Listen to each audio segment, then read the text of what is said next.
સુરતમાં અમરનાથ યાત્રા માટેના રજીસ્ટ્રેશનમાં હાલાકી થઈ રહી છે।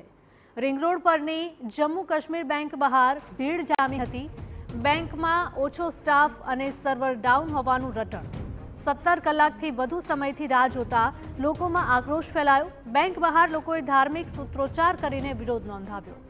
લોકોનો બેંક પર કોટામાં ગેરરીતે કરવાનો આરોપ પણ લાગ્યો છે। પ્રતિદિવસ 100ની સામે માત્ર 25 રજીસ્ટ્રેશન સામે વિરોધ થયો છે।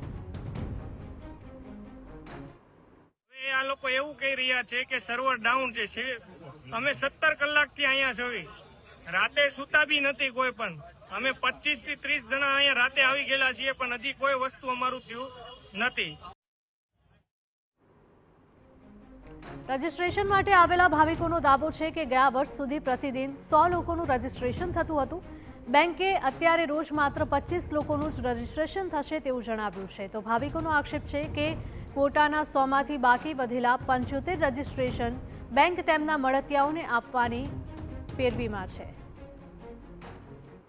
યાર 100 જણાનો કોટો જમ્મુ કાશ્મીર બેંકને ફાળવેલો હોય છે।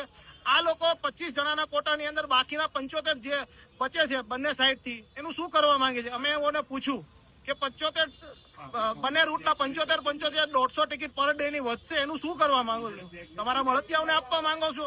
શું વેચાણથી આપવા માંગો છો? અથવા કોઈ લાગવગથી અથવા એજન્ટોથી જે કાંઈ હોય કોઈને લાભ કરાવવા માંગો છો? જે લોકો રાતથી અહીંયા આવેલા છે એને ક્યારે ન્યાય